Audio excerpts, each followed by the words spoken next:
Assalamualaikum warahmatullahi wabarakatuh. Yang saya hormati kepada dosen pengampu Robiah Astuti, Magister Pendidikan, dan teman-teman yang insya Allah pada bahagia di hari ini. Perkenalkan, nama saya Ari Raditya sebagai moderator dan rekan saya bernama Ayu Komalasari, Nabila Siva Natania, Dina Setia Febiani, dan Hanifah. Selanjutnya, materi yang akan disampaikan oleh kelompok kami yaitu materi tentang instrumen dan teknik pengumpulan data. Materi pertama akan disampaikan oleh rekan saya, yaitu materi tentang instrumen dan teknik pengumpulan data. Materi pertama akan disampaikan oleh rekan saya, yaitu materi tentang instrumen dan teknik pengumpulan.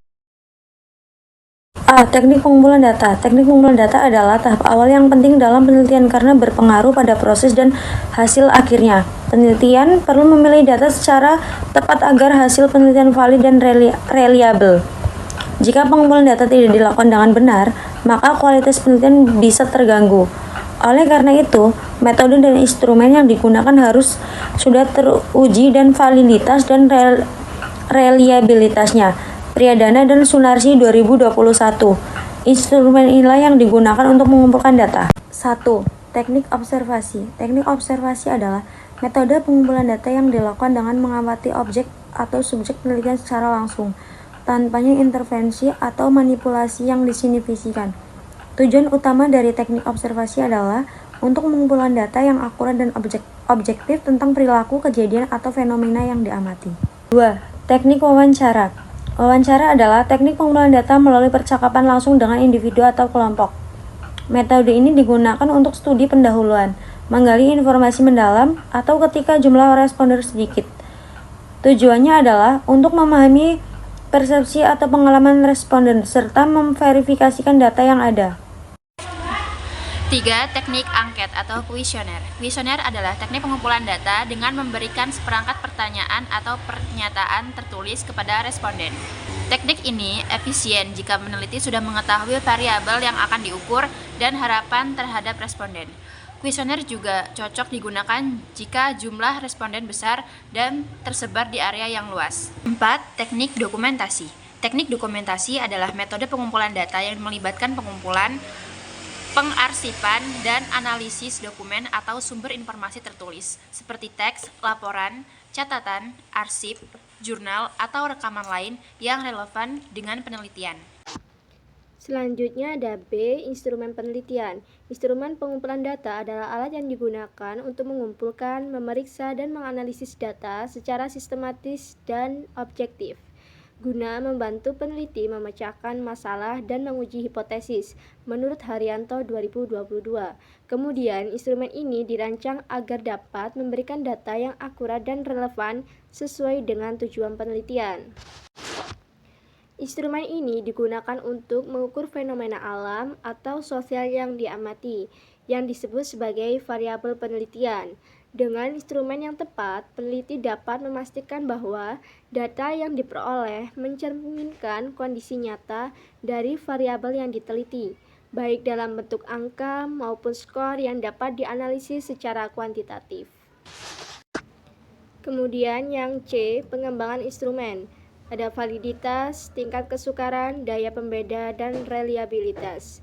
Menurut Suharsimi Arikunto 2013, pengembangan instrumen adalah proses merancang, menyusun, dan menguji alat ukur seperti angket, tes, atau observasi, agar instrumen tersebut valid dan reliable dalam mengumpulkan data penelitian.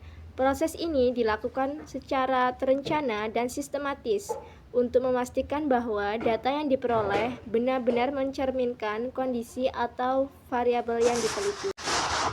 Kemudian ada beberapa aspek penting dalam pengembangan instrumen yang perlu dibahas, meliputi validitas, reliabilitas, tingkat kesukaran, dan daya pembeda. Keempat aspek ini menjadi tolak ukur kualitas suatu instrumen agar layak digunakan dalam penelitian kuantitatif. Nah, selanjutnya yang pertama validitas. Validitas berasal dari kata validity yang mempunyai makna ketepatan dan kecermatan suatu alat ukur dalam melakukan fungsi ukurannya.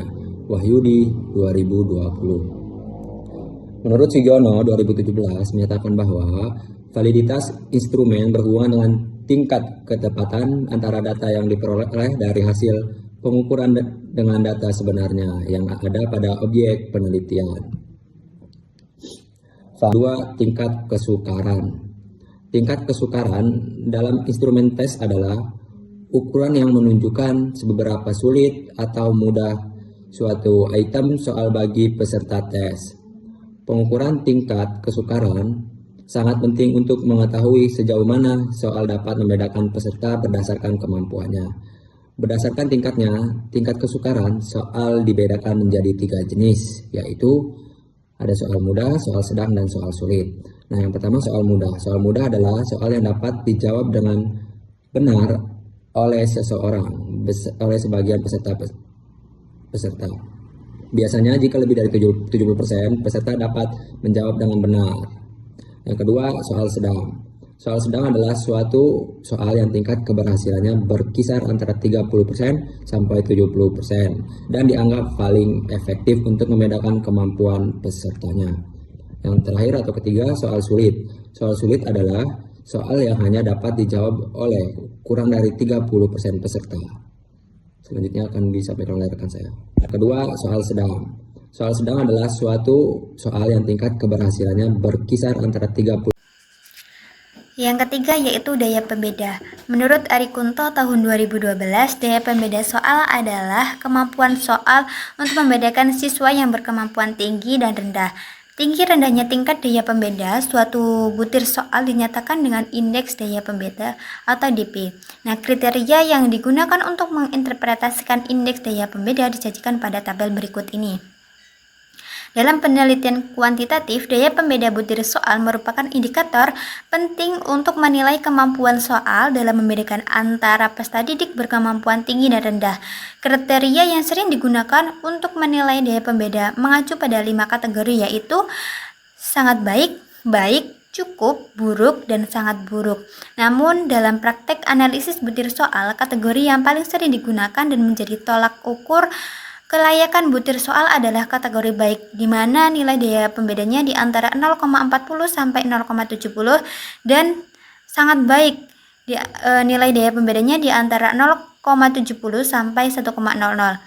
Butir soal yang termasuk dalam 2 kategori ini dianggap memiliki kemampuan membedakan yang optimal dan layak digunakan untuk instrumen evaluasi.